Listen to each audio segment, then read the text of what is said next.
Weche matimore e counties makaluo, county ma Kisumu en jakom mochung' ne omenda mag CDF e kar chung' od bura ma Seme, migosi Joseph Henry okwedo mokalo weche moko ma bende wachore kono ero ni omenda mag CDF okosebedo kitiyo godo e yorno ero makare.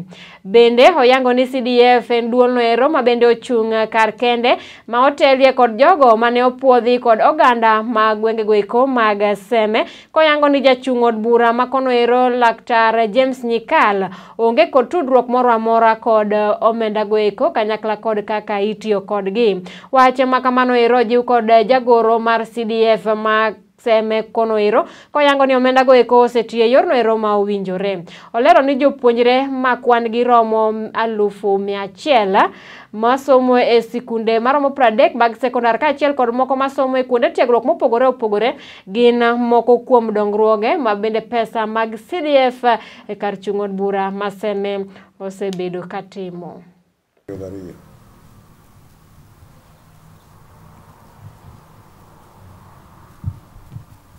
Asebedo katiyo ka gi komiti mar Japar. Komiti manoyier gin ji 8. Fund manager marwa nitie mobedo second to us gi CDF board Nairobi.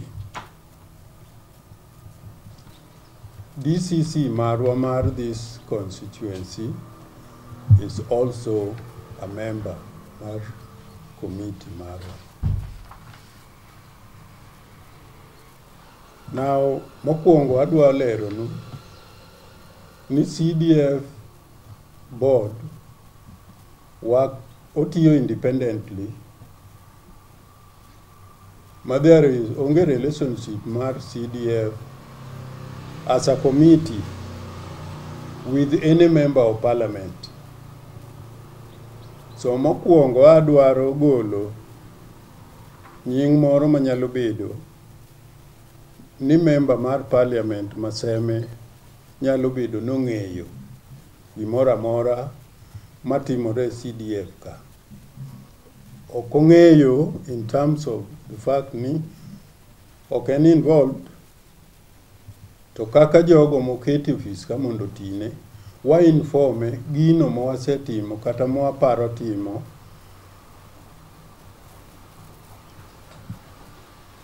e seche mag dwarore mondo gik moko odhi katimore e yo mayom maber maonge gwandruok.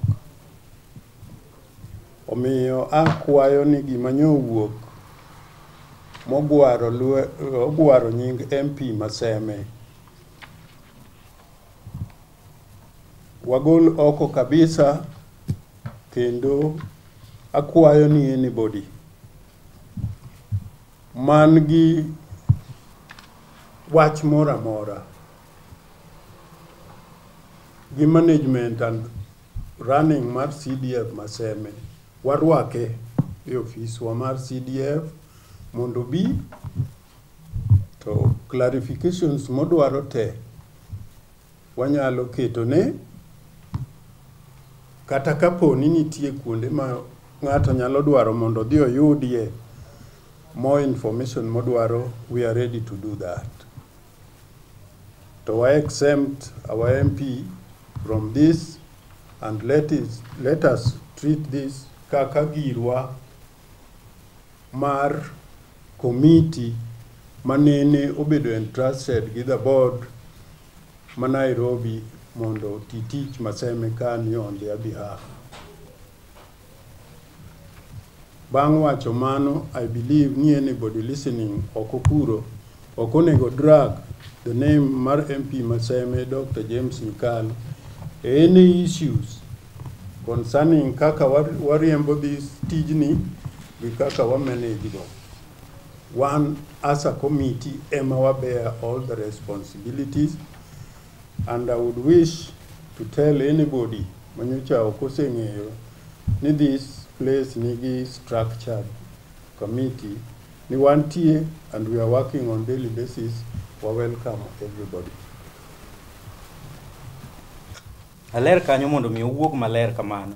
Ni penjo mane odito penjo ok nowacho ni pesa lar, owacho mana ni kaka ne wapogo pesa, ang'o miyo nyathi moro yudo 5,000 to moro yudo 10,000 to bende ne nitie minutes mane support ang'o, mane support chudogo. Mane waduoko gi gigo duto te ne nitie ka sub committee nobet ne ging'iyo kaluwore gi dwaro mar nyathi ka nyathi. Nyithindo ka nyathi nigi dwaro mopogore. Koro mang' noyudi ni ma according to assessment motimo wamiya 5,000 to ma wamiya 6,000. And then kwasetimo mano to sub committee biro bet piny. To ka gibet piny to gikalo gini, ka gisekalo kore ka gikelo ne committee maduong'. Adwa mondo aler kamoro ni sub committee mar basari ni nitie ji 4 mowuok e CDF mabete e committee ni, nitie ji 4 mowuok from the community mabende betie committee ni, mago ji 8, fund manager keto gi ng'at mar 9, and then sub county director of education mamarwa Maseme ka Mr. Dhiambo bende na member of this committee. Koro gin ji 10, koro gin e jok mang'iyo gino mondo gine ni gino otiyo maber. Adwa mondo mi aler ni higano basari mane wachiwo ne secondary schools ne gin $19,000,000. Basari mane wamiyo jogo matiegore e skunde mamalo, obed college, obed university, ne $1,341,931 duto te pesa mane wachiwo ne $1,34,341,931. Mane pesa mane wachiwo e higano. Kendo kachiwo mana ranyisi la kamoro kaka tiegruok mar Moi University e higa ma noyudo siling 307,000, Murang'a noyudo siling 71,000, Meru University noyudo 73, Pwani gi mamoko noyudo 107,000 e kind skunde mamoko. Koro mane kaka ne wapogo, kendo list nitie ka summary mar colleges go moting'o $15,343, kendo list machielo moting'o $19,000 mar secondaries bende nitie kar kae. Kendo ka okonfirm skunde go gi nyithindo go, ubiro yudo ni pesa go nochopo kendo ne gintie. Koro adwa kwayo jothurwa ni kopenji gimoro to gichiko itgi e gima notim nadi, e gimopenji. Ogiwacha ni pesa olal nikech auditor nigi ratiro mondo mi openji ni kana biro to gima kama okatimo nadi, gima kama okayudo. Koro adwa ni mondo mi aler kamano mondo mi owuog maler. Kendo adwa ni mondo awachi ni e wach basari kanyo katieko wan gi programs masiro nyithindo mopogore. Gisani nitie nyithindo mwamiyo partial scholarship. Partial ni en nyithindo mwachulo negi nus mar pesa manonego chul. Wan kod gi nyithindo 183, kendo gisani higa ka higa wachulo negi $3,445,000. Wan gi nyithindo mwachulo negi full scholarship. Nitie mosetieko, nitie mapodi, gisani mapod odong' gin 61, kendo wamiyo gi siling higa ka higa $2,758,933. Wan gi nyithindo manie Seme Technical Training College Awach Kadundo ka, wamiyo nyithindo 49, gin wamiyo gi $1,294,580. Wan gi nyithindo ma bende nie Seme Technical mwamiyo partial, gin nyithindo 30, wamiyo siling 450,000.